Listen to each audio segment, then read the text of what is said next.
Hello, everybody. It's James with PC Gamer here, and I'm joined by Tim Clark. How you doing, Tim? I'm very well. Good. And we're going to be taking a look at Destiny 2. We went to an event last week at in an air hangar full of sweaty young people and got to play it for the first time. And here we're looking at a strike. I think a lot of PC gamers aren't going to really know what the hell Destiny is. Can you kind of give us a run through of what we see and what we're looking at now? Yeah, we're going to try and introduce the basics for people who haven't touched the game before or did touch it, didn't like it, and kind of forgot about it. So the strikes are three-man activities, player activities. They're kind of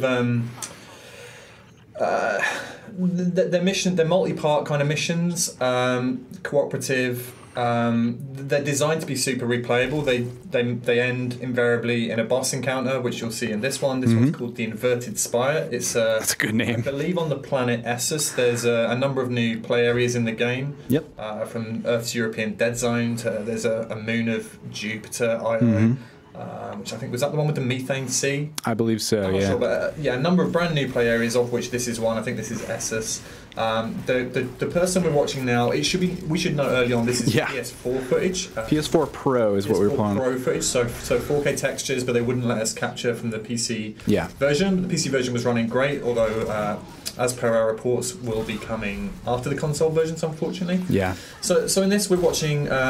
Someone I don't know. Someone we don't know, playing as a hunter. There are three classes in the game: Hunter, Titan, and Warlock. Hunters are kind of the nimble, cape-wearing ones. They're an agility class. And each of those classes has then three subclasses. Yeah. So in this instance, we're seeing the Hunter play a Gunslinger, which is kind of the... my favorite class. My favorite subclass. So your ult, your super, lets you fire the golden gun, which sort of spams these super high damage shots. And the main weapon, so I'll quickly run you down the other two classes in case you don't know at all. The Titans are the kind of the bulwark of the Guardians. They're the kind of tank class, really, the front line. And the Warlocks are the third. They're kind of the lore masters, the closest to wizards wielding this space magic stuff. And each of the main classes now has a new subclass or a completely reworked one. The Gunslinger one we're seeing now is not a reworked subclass. Classic. It's classic, yeah. It's a classic. All of the classes have been given a makeover, but the Gunslinger one, it changes the perks and stuff, synergies. I just said the word synergies like I was in a marketing meet. The brand new Hunter class is called the Arc Strider, or I think it's going to become... big electric staff. Yeah, the pole dancing class. So... the Gunslinger here, the mission they're on, the main antagonists are the Cabal, which are these big, fat, 800-pound alien dudes, accompanied by some slightly smaller alien dudes called Scions. So the Cabal do this kind of like rocket jumping around. They are, the main antagonists in Destiny 2. They're the ones who've rocked up from space to destroy the Guardians' home base, which is called the Tower, stripping them of their powers, classic sequel style. A giant magic ball. They've imprisoned the Traveler, which is the giant MacGuffin-like space orb that gives us the power to I mean, Destiny has this cute, like, oh, this guy's nice. This guy this jump up pretty badly.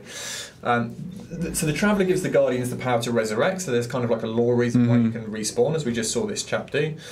And the Cabal want this power for themselves. So they've turned up. Who wouldn't? Blown our base up, destroyed all our old gear. So Destiny is a complete reset in terms of characters and equipment. You lose all your old stuff.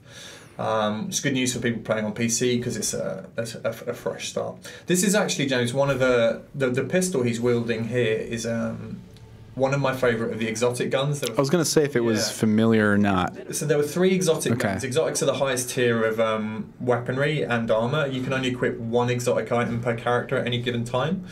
So they're very coveted, their drop rates are low, etc, etc. So this is a pistol called Sunshot, and amongst its perks, it's a solar weapon. Some weapons do elemental damage, either arc, solar or void. And the Sunshot does solar, is the name you would kind of expect. Yeah. And its perk is that any kill will make the target explode like that. You just saw it, not on this guy because he's got a ton of health, but on the guy before, he went pop when he died, which does AoE damage to anyone nearby. And that effect, which is called Firefly in the game, proved really popular in Destiny 1. It turns out people just like seeing shit explode. So if you watch so true. These little guys here, these little guys are actually a different type of enemy. They're not the Cabal. The Vex. Yeah. And they were kind of in Destiny 1, the time-bending robot. Hive Mind. Are they Hive Mind AI? Is that how it works? Yeah, they're like sort of. They're actually the Vex themselves are actually, I believe, like the milky goop that lives in their crit points. The robot bits. Oh right, they're shells. in their belly. Yeah, in their belly. Just the shells driving the goop around. It's kind of yeah. Okay. The Vex were pretty cool enemies in Destiny 1. They were kind of the antagonists in the first raid, which is called the Vault of Glass, and that was all kind of based around being erased from time and causal loops and stuff, which was super bizarre. Pretty sweet. Interesting thing to note here: the bigger Vex there that he's shooting, the Minotaurs, have got purple shields, and they've reworked the Destiny's loadout system so that you have still 3 weapon slots, but no longer do you have like primary, secondary, heavy. You now have kinetic, which means that there's no element attached, no kind of energy attached. Then you have energy, which means it can have arc, solar, or void as a damage type. Right. And then you have power, which is where power is your shotguns, your fusion rifles, which are these big super laser kind of melty things. Grenade launchers and rocket launchers are pretty self-explanatory. Ditto sniper rifles. So they've lumped all these one-hit kill weapons into one slot now. Really, as a result, I think, from speaking to some of the devs of wanting to balance the game a little bit differently and make the PvP mode, I guess, a bit less obnoxious. But what that means is things like scout rifles, which is kind of like your slow rate of fire, ranged rifle.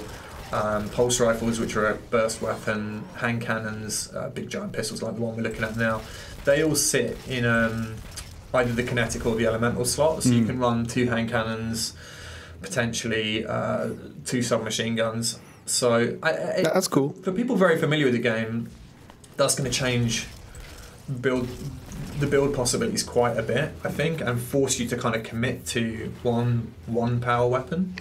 Swords, I should mention as well, which weren't on show at the event, but will be returning for Destiny 2. And swords are a fine reason to play the game. One of the best implementations of a sword in a third person. Very satisfying. Somehow works.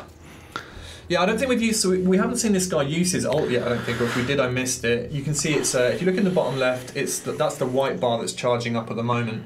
Once that's active, he'll be able to pop off because he's playing Gunslinger. I think with the perks he's trying to make himself a little video. Yeah.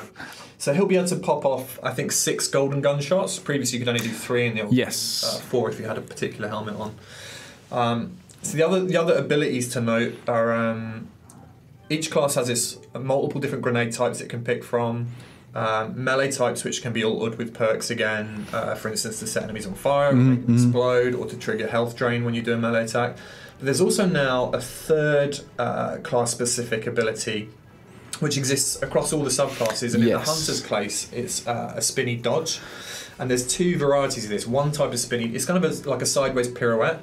So one spinny dodge, I think, gives you more grenade or melee energy if you do it near an enemy, and the other one, I think, automatically reloads your weapon. Yeah, and I think we kind of expressed concern over this. The hunters seem a bit more solo focused, while the other 2 selfish. Yeah, selfish. The Titan drops a shield, a wall, and the Warlock drops kind of an AoE circle that either increases attack damage or heals you over time. Yeah. So it's not clear like how that'll synergize in terms of the hunter. Or you can see him pop his super there. Yeah. So 1, 2, 3. It's basically an instant kill. 5. Yeah, he got 5 off before the timer ran down.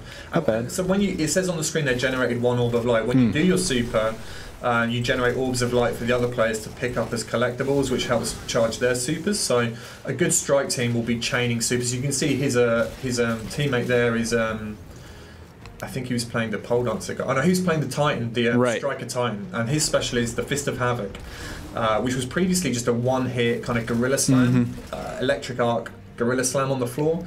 But they've tweaked that for Destiny 2 so that it's now more of what they call a roaming super, so you can pop it a couple of times as you're running around. I think that's the direction they've gone with all the supers, really, to make them much more mobile. More mobile, and have like kind of sub moves you can do once you're in that state. Yeah, let you articulate a bit more with them and reward high level play, I suppose. Yeah, another thing to kind of you can see the Warlock who just ran past. He's in that fiery Dawnblade state. It's real cool.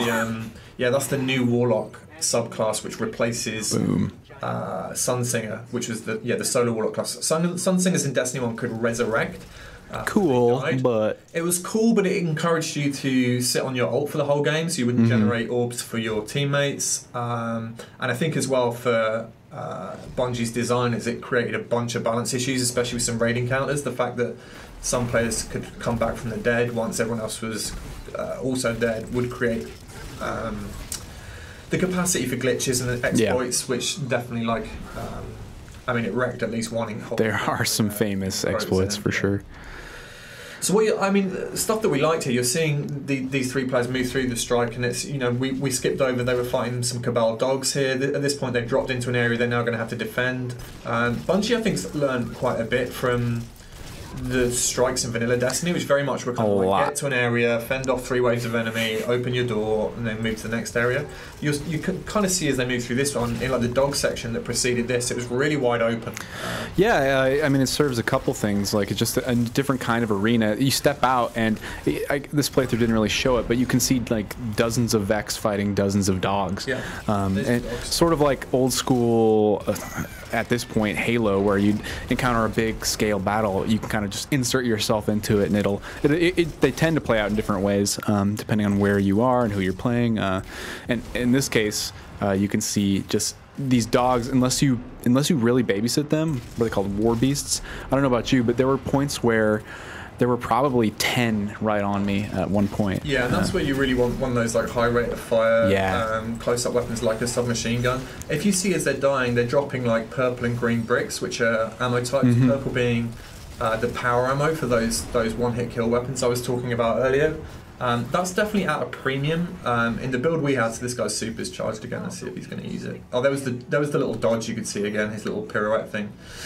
What you won't see is any loot dropping from these enemies. No. Loot comes in the form of engrams, which are coded by rarity. You take them to someone called the Cryptarch, or you did in Destiny 1, to be decoded into items. The build we were playing in, obviously pretty early, didn't have any looting at all, and nor could we actually in the build really dig too deeply into the weapons or the gear in terms of examining the perks. Yeah, typically you can upgrade them. Early in the previous game, you could upgrade them to have different perks and use materials to do that. But this time they're locked down. Do you think it's because there's something different going on there? The perk system is definitely still going to be there. Right.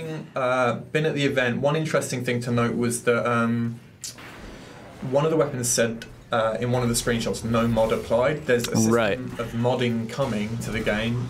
If you played The Division, that's obviously a game that kind of went all in on modding. But speaking to some of the Bungie guys, like, that's still very much a work in progress at the moment, hence them not showing it. So this bit here coming up now is kind of like really cool. Almost like a platforming section. You're still having to fight these dudes here, which are the Scions. The smaller guy was a Scion anyway. The Cabal use these energy shields here. Luckily, like, they kind of all had the energy shield pretty much in the first game, but it seemed a bit less common in the second one, which is good because it could be quite annoying to find. Yeah. We died a fair bit on this bit, didn't we, James? Yeah, there's... Well, you did anyway, didn't you? Well, the first time I did it, I went through no problem. You weren't there to witness my excellent skills. But it's a really cool set piece and not something I saw much in the strikes in the previous game. It's this huge drill the Cabal are using, I think, to kind of excavate this planet for resources. And if you know the Cabal, they're like this very industrial, this war machine race that, you know, kind of come off as heartless bastards. Yeah, they're the military industrial complex of space, right? Yeah, absolutely. And it's cool to see this kind of thing in a strike rather than a raid. Yeah, it's got that almost like puzzly... The raids have this kind of interconnected tissue of kind of jumping sections and puzzly sort of maze type sections, and this is like almost a little nod to that kind of design. I think this guy's going the wrong way. I don't know what he's doing. He's gone too far. He's really all in on the pistol as well. I wish he would switch around a bit more. Yeah, it's his amateur hour. Like, I would have been... I know. It hurts. It hurts. So yeah, you're investigating a dig site at which I think some Vex kind of disaster show has been identified. You have if you follow Destiny at all, you're probably aware of the Ghosts, famously played by Peter Dinklage in the first one, which is the little the little orbiting robot that accompanies you everywhere. Artificial intelligence, not robot. Those are back for Destiny 2, despite the fact that I think we lose them maybe at the beginning of the game. I guess we get them back quite quickly. Here we go. So yeah, you do a lot of these kind of leaps of faith in Destiny. You see there the guy kind of did a kind of second jump. Hunters can actually jump 3 times in midair, kind of Mario style. The locomotion is one of the things I think that people on PC will enjoy. People who play things like Tribes and stuff. Feels really good. Feels good. You get some good momentum. momentum. Boss. They've all got these kind of almost like quite grandiose Dark Souls-y names. This guy's called Prometheus. All caps. The modular mind. Love it. He's a yellow bar, which tells you he's an ultra, which means he's going to drop you something hopefully nice at the end. Yeah, I think some concerns people might have is bullet sponginess. That's a huge criticism I see for people who've never played it, or maybe they have in early Destiny. I think it's true of the bosses. I don't think it's true of the the ads. The yeah, I wanted to articulate that the bosses in this boss seems to be broken down into phases, so it takes a lot of bullets, but it's kept interesting throughout. I mean, he's a boss. Yeah, he's a boss. It's going to take a bit. Some of the earlier enemies you saw, like, they might have shields and longer health bars, but you're rewarded for just kind of as a team going all in and like synergizing some abilities, and you can knock them out super quick. I think to reference The Division. Yeah, I think like those guys were like, they gave sponges a bad name. Empty some clips on those guys for sure. It's definitely not as much of an issue here. In the final game, who knows? But so this guy, he did switch briefly. Then he was using a grenade launcher before, and then this is his kinetic primary. It's an auto rifle, so kind of basically an assault rifle. But yeah, he's wisely gone back to the fire pistol. It's called Sunshot, the solar pistol, actually. I can't remember how much. So there's that dodge move again. I think they help give the classes a nice identity. Yeah, I played all three of them several times, and I think especially because those secondary abilities are sort of class-specific abilities are kind of put in the front a bit more, and you get to use them more often. You're encouraged to use your role and play your role quite a bit more. So there you go. The Vex control time and space. So that guy's just discombobulated the platform you were standing on. So you've dropped down to the second phase. He's now going to do the classic Bowser thing of making the floor catch fire. So the dudes have to jump, man. Jump around. Yeah. That's a bold piece of boss. Oh, he's done for. He's done for.